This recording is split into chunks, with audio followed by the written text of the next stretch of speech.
और दोस्तों, स्वागत है आपका आपके अपने प्लेटफॉर्म सरल एग्जाम पे। मैं कुलदीप स्वागत करता हूं। बात करते हैं आज की प्रमुख रोजगार समाचारों की। जी हां, रोजगारों में जो चर्चा में रहते हैं, प्रतिदिन करते हैं उन मुद्दों पे बात। देर न करते हो, आज बात करते हैं प्रमुख खबरों की। जी हां, बात करते हैं सबसे पहले कि आप देख सकते हैं ये उत्तर प्रदेश में आखिर हो क्या रहा है। टीजीटी पीजीटी जो परीक्षा आपकी संपन्न हो चुकी थी, नियुक्ति भी जिनकी हो चुकी है, उन परीक्षाओं में 18-18 लाख रुपए पेपर बिका था। आखिर क्या था मुद्दा, आपको आगे चल के बताएंगे पूरी खबर। उसके बाद शिक्षा सेवा चयन आयोग की जो बैठक होनी है वो आगामी समय में देखने को मिले। कब होगी बैठक, पूरी जानकारी देंगे। भर्ती की क्या उम्मीद हो सकती है। सीबीएसई बोर्ड का रिजल्ट जो जारी होना, उसकी डेट लगभग फिक्स हो चुकी है, वो बताएंगे कि कब आएगा आपका सीबीएसई बोर्ड का रिजल्ट। और यूपी पीसीएस के कुछ इंटरव्यू का शेड्यूल जारी किया गया है कि कब होंगे ये इंटरव्यू। उसके बाद यूपी पेपर लीक में ईडी की एंट्री हो चुकी है। जी हाँ, ईडी की अब इसमें एंट्री हो चुकी है। ईडी की एंट्री होने का मतलब बहुत बड़े बड़े लोगों पे कॉज गिर सकती है। आइए एक एक खबर पे बात करते हैं। सबसे पहले बात करते हैं टीजीटी के लेकर।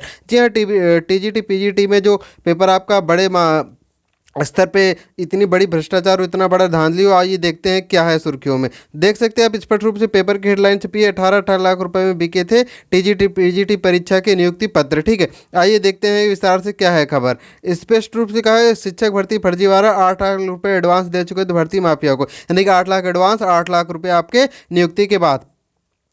इस थोड़ा सा और जूम करके आप दिखाते हैं ताकि आप भी देख पाएँ। इस पर देख सकते हैं कि शिक्षक की नौकरी पाने के लिए पोस्ट ग्रेजुएट यानी पीजीटी और ट्रेंड ग्रेजुएट टीचर टीजीटी परीक्षा 2021 में फेल होने वालों ने होने वाले 9 अभ्यर्थियों ने 18-18 लाख रुपए में नियुक्ति पत्र खरीदा था। इन अभ्यर्थियों से भर्ती माफिया ने 8 लाख रुपए एडवांस में लिए थे, बाकी के 10-10 लाख रुपए नियुक्ति के बाद लेता। ठीक है, नियुक्ति के बाद 10-10 लाख रुपए लेता। उसके बाद कहा गया लेकिन मामला खुल गया, सभी के नियुक्ति पत्र फर्जी थे। इनके खिलाफ 29 अप्रैल को कानपुर की कर्नलगंज थाने में मुकदमा दर्ज हो गया है। शिक्षक भर्ती की परीक्षा में फेल होने वाले को सरकारी नौकरी दिलाने का झांसा देकर गिरोह के सरगना ने 1.5 करोड़ रुपए से अधिक की ठगी की है। ठीक, यानी आप अंदाज़ा देख सकते हैं, केवल 1.5 करोड़ तो ये हैं, इनसे जो जानकारी मिल पाई है।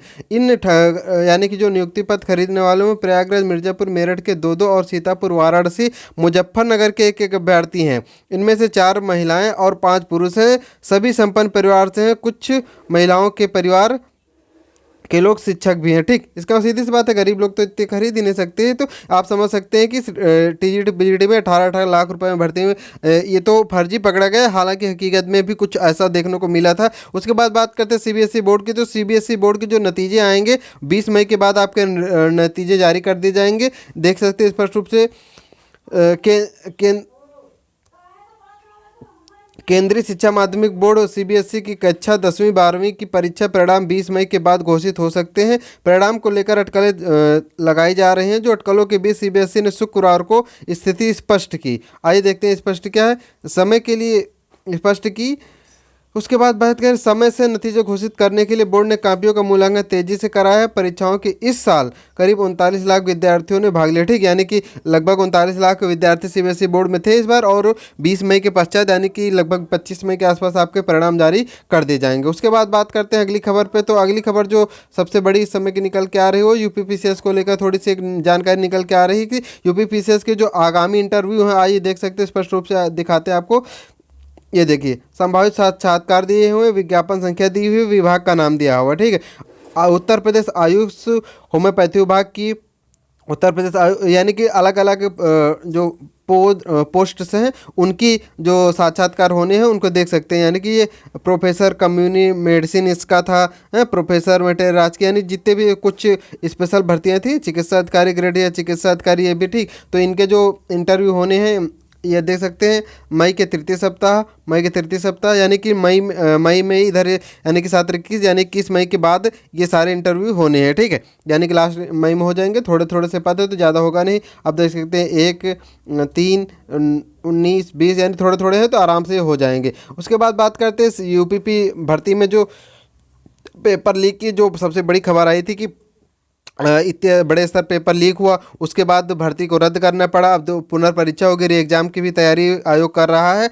उसके उसी इस टाइम पे जो एक और नई चीज़ इसमें जुड़ चुकी वो हो चुकी ईडी की एंट्री हो चुकी। ईडी का मतलब होता है कि प्रवर्तन निदेशालय। इस समय जो सबसे चर्चा में कोई एजेंसी, जांच एजेंसी होती है तो वो सबसे बड़ी जांच एजेंसी इस समय जो सबसे ज़्यादा डर जिसका बना है तो वो होती है ईडी। ईडी में देखते हैं, आइए देखते हैं खबरों में आखिर ईडी की एंट्री क्या होगा, क्या विषय है। जेल में बंद सभी आरोपियों से पूछताछ होगी, रिमांड पर भी लेगा ईडी। यानी कि ईडी जो होता है सिर्फ और सिर्फ सबसे ज़्यादा जो मेन जांच करता है वो पैसों को लेकर जांच करता है। तो उत्तर प्रदेश पुलिस भर्ती सिपाही भर्ती में लिखित परीक्षा पेपर आउट मामले में ईडी ने मनी लॉन्ड्रिंग एक्ट के तहत केस दर्ज कर लिया है। ईडी ने प्रदेश पुलिस द्वारा इस मामले में दर्ज किए गए सभी मुकदमों के आधार पर केस दर्ज करके जांच शुरू कर दी है। बता दें कि बीती 18-19 फरवरी को आयोजित परीक्षा का पेपर आउट हो गया था, जिसको शासन ने रद्द कर दिया था। जांच दायरे में भर्ती बोर्ड के अधिकारी भी, ठीक, यानी आप देख सकते हैं कि अगर सही से जांच होती है तो बहुत बड़े बड़े लोग इसमें फंस सकते हैं। ईडी की जांच के दायरे में भर्ती बोर्ड के अधिकारी भी आ सकते हैं। दरअसल प्रिंटिंग प्रेस का चयन बोर्ड के अधिकारियों के द्वारा ही किया जाना था। पेपर छपने के बाद उसे अहमदाबाद में ट्रांसपोर्ट कंपनी के वेयर हाउस में रखा गया, जहां सुरक्षा के पर्याप्त प्रबंध नहीं थे। पहले दिन की दूसरी पाली का पेपर लीक होने की जानकारी सोशल मीडिया पर फैलने लगी थी, लेकिन बोर्ड के अधिकारियों ने उसे नज़रअंदाज कर दिया। ठीक, यानी अगर उस पर जो बोर्ड यानी कि जो चर्चा हुई थी कि पेपर लीक हुआ है, उस पर अगर ये बोर्ड के अधिकारी थोड़ी सी जागरूकता बरतते और थोड़ी सी इंक्वायरी कर सकते, हो सकता था कुछ रुक सकता था, लेकिन उन्होंने उस पर कोई विशेष ध्यान नहीं दिया, जिसका परिणाम ये हुआ कि बड़े स्तर पर इतनी धांधली हुए। ठीक है, आप देख सकते हैं खबर हो सकी कोचिंग संचालक पर इस पे मुकदमा, इससे कोई मतलब। तो कुल मिला के आपकी ये प्रमुख रोजगार खबरें थी। ठीक, यूपीपीसीएस इंटरव्यू की जो शेड्यूल आया तो विशेष भर्तियों का था। पेपर लीक में ईडी की एंट्री हो ही चुकी। सीबीएसई बोर्ड के परिणाम आपके 20 मई के पश्चात जारी कर दिए जाएंगे। और शिक्षा सेवा चयन आयोग की भर्ती की, हाँ, इसकी खबर हमने अपने आपको नहीं बताई। तो ये जो भर्ती है इसके आगामी समय में इसकी बैठक होनी है। इसकी बैठक कब होगी उसको लेकर आपको अभी हमने बताया है। तो ठीक है, आगामी समय में इसकी भर्ती बैठक होगी इलाहाबाद बोर्ड में। उसके बाद जो जैसा भी होगा आगामी समय में कि कौन सी भर्तियाँ कब होंगी और कौन सी परीक्षाएं कब आयोजित करें, इसको लेकर भर्ती बोर्ड के अध्यक्ष जी आ रहे हैं और बैठक करेंगे। देखते हैं जो भी परिणाम होंगे आपको हम खबर कर देंगे टाइम टू टाइम। ठीक है, चैनल को सब्सक्राइब कर लीजिए। नोटिफिकेशन को पाने के लिए अभी सब्सक्राइब करें और बेल को प्रेस कर दे ताकि सभी नोटिफिकेशन आपको मिलते रहें।